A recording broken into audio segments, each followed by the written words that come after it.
E antes de seguirmos o giro, mais uma informação ainda falando sobre reações às decisões recentes do Supremo Tribunal Federal. Veja só, um artigo do New York Times, publicado nesta segunda-feira, fez um retrato do desequilíbrio atual de poderes no Brasil, apontando para a recente expansão de força do Supremo Tribunal Federal como uma potencial ameaça à democracia do país. O título escolhido pelo jornal norte-americano é um questionamento, abro aspas. Para defender a democracia, a Suprema Corte do Brasil está indo longe demais? Fecho aspas. A reportagem usa a recente operação contra 8 empresários para ilustrar a atuação do STF acima de teóricos princípios democráticos. No caso em questão, a PF agiu a mando de Moraes baseada em conteúdo de um grupo privado de mensagens publicadas em uma matéria jornalística. Segundo o New York Times, a ação foi uma demonstração crua de força judicial que coroou a tendência de expansão drástica do poder da corte. A reportagem citou a preocupação de juristas a respeito de ilegalidades na atuação do STF, dizendo que o ativismo judicial de Moraes e seus colegas contam com apoio de líderes políticos de esquerda e de grande parte da imprensa. O artigo se concentrou ainda no poder desmedido exercido por Moraes nos últimos anos, resumindo ao leitor casos como o da prisão do deputado federal Daniel Silveira, dizendo que na grande totalidade das ações Moraes agiu unilateralmente. Para ilustrar o poder atual do Supremo Tribunal Federal do Brasil aos norte-americanos, o New York Times fez uma comparação mostrando que a Suprema Corte dos Estados Unidos avalia de 100 a 150 casos anualmente, enquanto o STF emitiu mais de 505 mil decisões nos últimos 5 anos. Vamos à análise agora da Ana Paula Henkel, direto de Los Angeles, nos Estados Unidos. Como é que foi a repercussão desse artigo por aí, Ana? A gente vê que, assim como você ilustra diariamente aqui no programa, as ações aqui da Justiça Brasileira diferem muito da prática aí nos Estados Unidos, né, Ana? Boa noite. Aliás, boa tarde para você aí em Los Angeles. Boa noite para vocês aí no Brasil, Vitor. Boa noite aos colegas de bancada e muito boa noite à nossa audiência maravilhosa. Uma ótima semana a todos. Vitor, eu ia comentar exatamente esse artigo grande, artigo longo do New York Times, que é praticamente um braço do Partido Democrata dentro do consórcio americano, podemos colocar assim, dentro da imprensa americana, e o artigo repercutiu bastante. O artigo ele conta com detalhes, né, o caso sobre os empresários, que era uma conversa ali também dentro de um aplicativo de mensagens, ou seja, uma conversa privada. Depois o artigo descreve como os policiais invadiram as casas dos empresários, como os empresários eles tiveram as contas bancárias bloqueadas, as redes sociais derrubadas, e o próprio artigo já no começo fala que isso é assustador, foi a palavra que eles usaram, né? Depois o artigo fala do próprio Alexandre de Moraes, né, mostra como a Suprema Corte nos últimos anos no Brasil vem expandindo o seu poder e o seu abuso de autoridade de maneira drástica.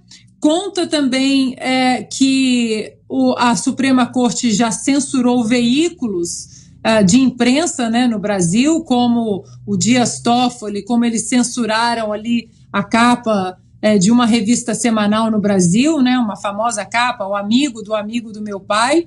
E só para ler um trechinho aqui do artigo, que vale a pena dar uma lida, o artigo fala o seguinte sobre Alexandre de Moraes, abro aspas, o senhor Moraes prendeu 5 pessoas sem julgamento por postagens nas mídias sociais que, segundo ele, atacaram as instituições do Brasil. Ele também ordenou que as redes sociais removessem milhares de postagens e vídeos com muito pouco espaço para apelações e recursos. E este ano, 10 dos 11 juízes, a gente precisa avisar os americanos que são ministros, né? Explicar que eles não são juízes. 10 dos 11 juízes do tribunal condenaram um congressista a quase 9 anos de prisão por fazer o que eles disseram ser ameaças contra os ministros em uma transmissão ao vivo, em uma live. Então tá aí, né? O Alexandre de Moraes, a sua caneta tirânica que os brasileiros não aguentam mais, né? E é preciso cobrar dos candidatos ao Senado para essa eleição, o que eles farão com essas inconstitucionalidades e esses ministros que continuam insistindo em vilipendiar nossa Constituição e desrespeitar nossas leis, o que eles farão, se eleitos. E está aí, senhor Alexandre de Moraes, agora famoso nos Estados Unidos, e não é aí pelos motivos mais republicanos e positivos que ele esperaria que fosse. E opinião agora de Augusto Nunes. Boa noite, Augusto. Boa noite, grande Vitor. Boa noite, meus companheiros de bancada. Boa noite a você que nos acompanha. Até que enfim, né? Bem-vinda seja a reação dos delegados de Polícia Federal aposentados. Isso aí é o começo de uma reação inevitável, porque tudo tem que ter limite. O avanço os avanços sucessivos em direção ao penhasco, protagonizados pelo ministro Alexandre de Moraes, tem de parar. Tem de parar.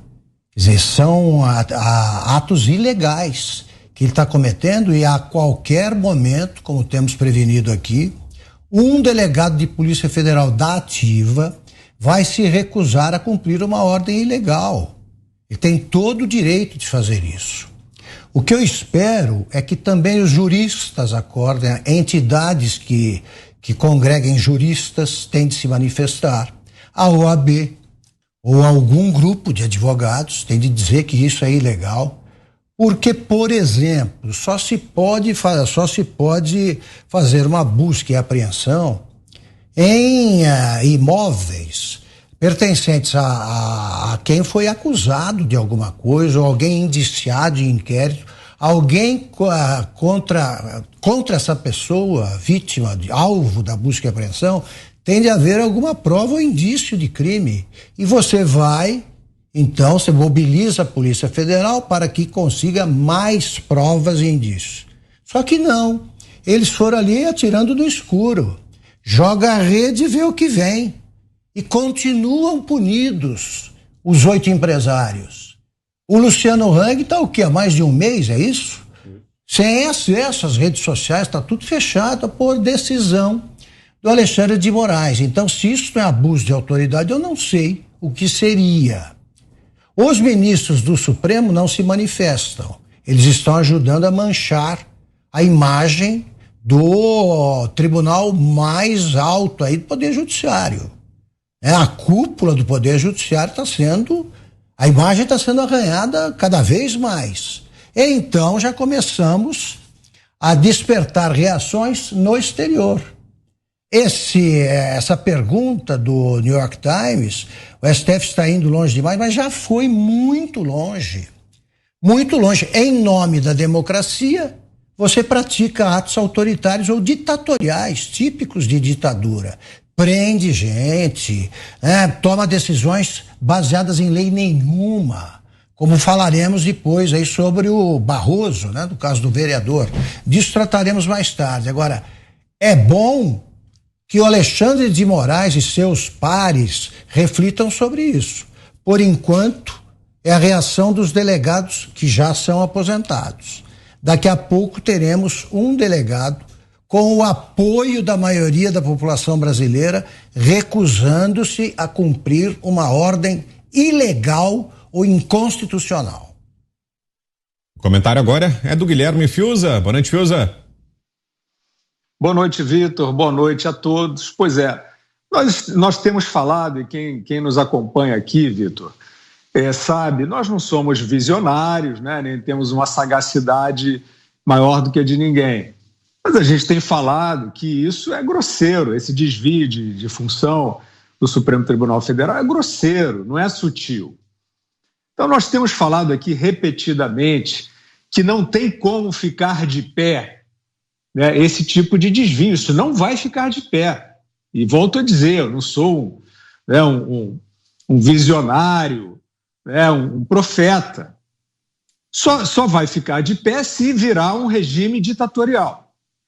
Aí isso tudo é sancionado, é absorvido, a imprensa que está calada se assume como imprensa oficial da ditadura, e aí, infelizmente, é o que a gente já viu acontecer. Mas fora disso, não tem como. Esse negócio de alegar, o Supremo Tribunal Federal, e em particular o ministro Alexandre de Moraes, eles fazem alegações para sustentar as suas diligências extremas, são alegações. Essa história de uma conversa de WhatsApp significar uma urdidura de golpe por parte, isso é uma alegação rasa. E assim, é até um pouco chato e incômodo repetir isso, porque é óbvio, né? É óbvio, está todo mundo vendo e uma parte está querendo fingir que não é. Evidentemente que nós falamos aqui várias vezes já, né? Nós fizemos também modestamente aqui, porque somos só observadores, nós fizemos modestamente aqui esse chamado, né, se eu posso dizer assim, ou enfim, essa observação, né, mesmo para as instituições, incluindo a Polícia Federal. Bom, a Polícia Federal, uma instituição muito respeitada ainda no país.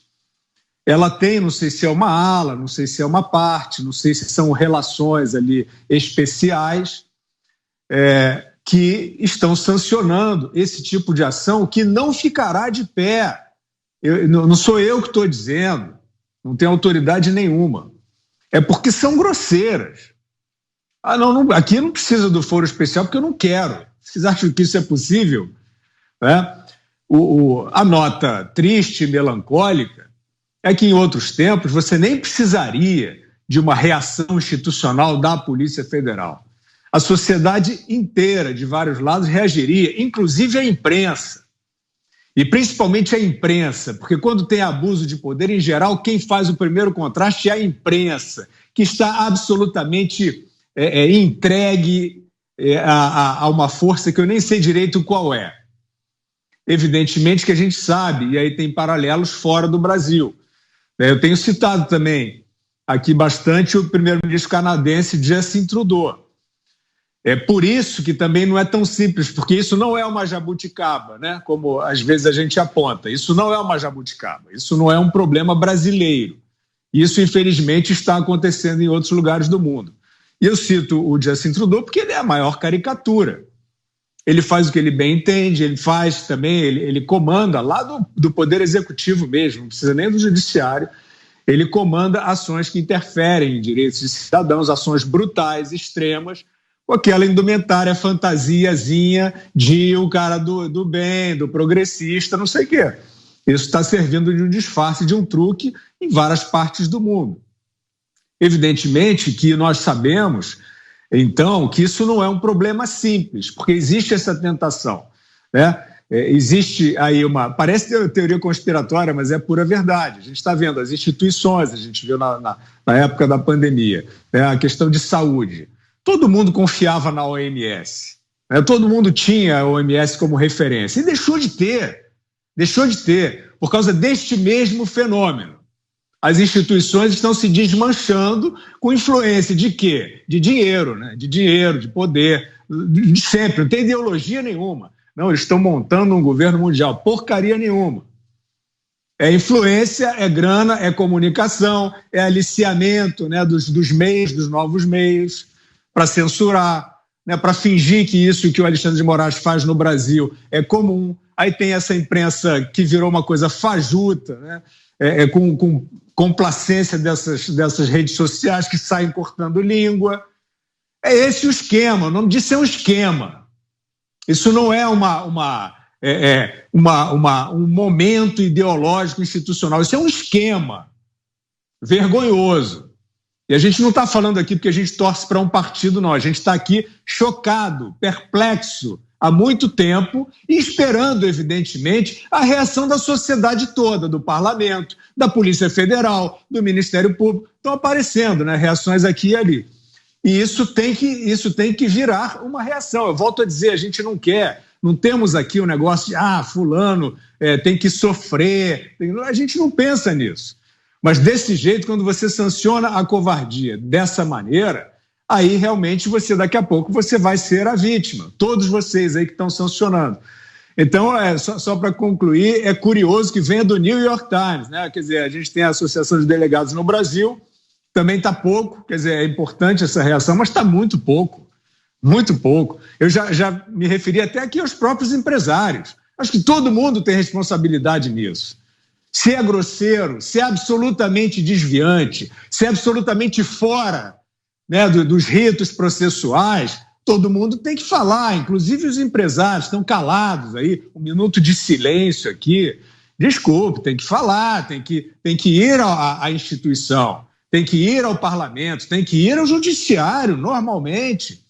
E parece que tem uma anestesia geral que está começando a desaparecer e a gente precisa do New York Times para fazer isso, né? O New York Times, que é um jornal que deixou de ter aquela grandeza, né? Tem feito também aí um papel estranho em relação a esses problemas todos e agora aparece até o New York Times comentando que isso não é aceitável.